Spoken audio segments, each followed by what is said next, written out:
Hello, beloveds. Father Marshall Shelley here, coming to you from St. Peter's Episcopal Church to talk about the mission, the life, the ministry of St. Peter's as we enter into the last Sunday, the last week after the Epiphany. We are getting ready for Ash Wednesday and for Lent. I am not on a collar today. I'm actually in a turtleneck sweater because it has been cold here in the rectory for the last few days. We had an incident with a boiler backfiring, so we had to take some time this morning to make sure that the boiler was repaired before firing it and making sure that the space was habitable again. That leads me to the word of the week: ashes. One of the great fears that everyone has of being responsible for the care and custody and stewardship of buildings is the risk of destruction. We have dealt with pretty much all of it here at St. Peter's. Back in the 20s, we had a fire that was devastating for our church building, and we had to recover from that. I've read the rebuilding notes of that project from back in the day when our vestry met regularly, once a quarter, really. And they were talking about the challenge of trying to rebuild a church that was historic after a devastating fire.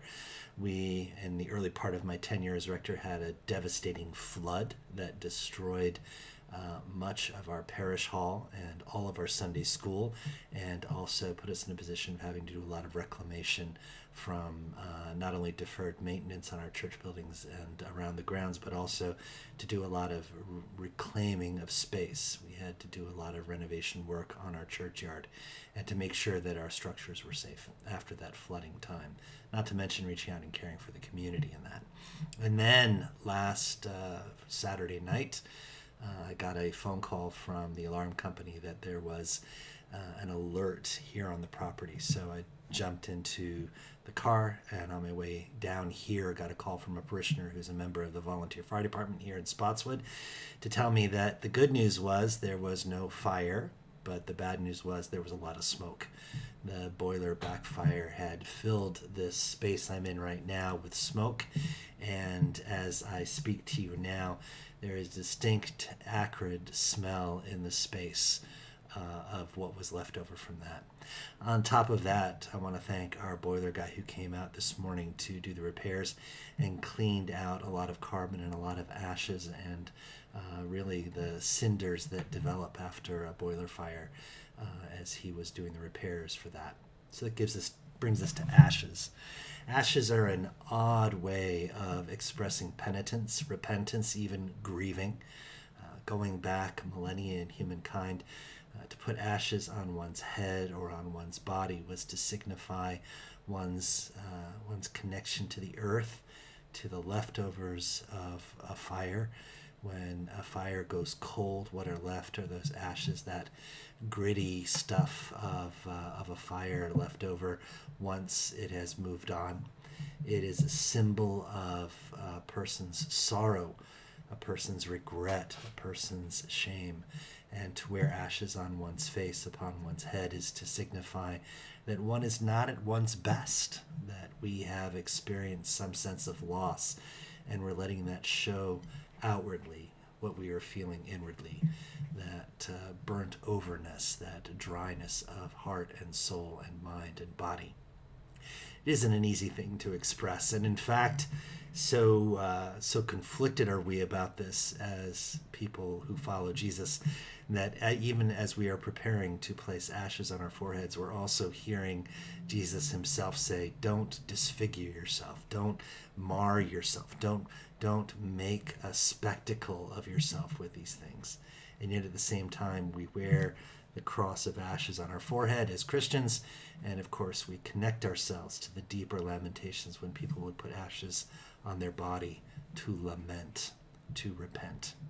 To think about the way we are impacted by those ashes, I'm also feeling that deep effect by the smell of that burning around me, that remnant of smoke and of fire.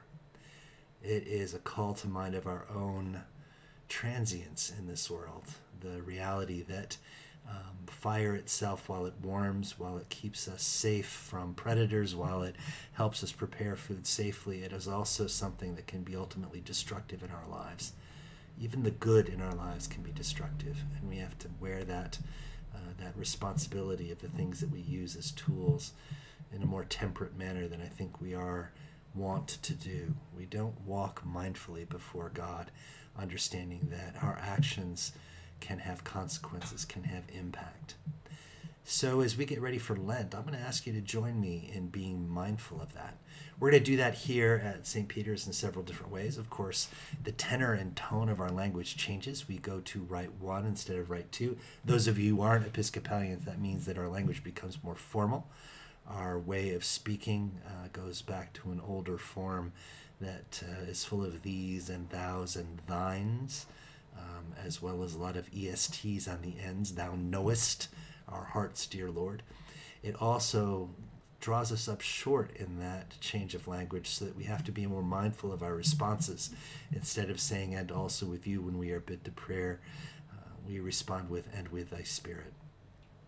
It also gives us an opportunity to pause and reflect. Lent is a time of study and reflection on Scripture, and on the awareness that we have to have in our hearts to connect with things a little bit deeper than just the surface, to root ourselves in our traditions. We're going to do that with a lay preaching series. We've invited members of our community to come forward and preach from the pulpit at St. Peter's. Our associate, Reverend Liz, and our seminarian, Ava, are coaching them, providing some oversight in that context, but ultimately they are taking the lead on this project. I'm very excited to see the people we've invited to the pulpit offer their reflection in this Lenten season. We're going to also lead you through a reading of Henry Nouwen's The Return of the Prodigal. Along with a quiet day, we're also going to have a Holy Week themed to that intention of being mindful of that parable of the prodigal, the father, the prodigal son returning, the son who remains being invited to repent. Even in Rembrandt's portrait, Rembrandt's painting of the return of the prodigal, the other characters who are involved, the steward who sits in the background, the guest who is observing, and even our own selves who join Henry in viewing the painting as he was on sabbatical at the Hermitage for that. So ashes being our word for the week, I'll invite you to join me to a Holy Lent. We'll have ashes to go on Ash Wednesday from 7 to 8:30 in the morning, and then 12 noon we'll have ashes available, as well as 7 p.m. for the proper liturgies of the church. For now, dear friends, I invite you to that Holy Lent as we enter into the waning days of the season after the Epiphany, and say we'll see you soon. Take care and God bless. Bye-bye now.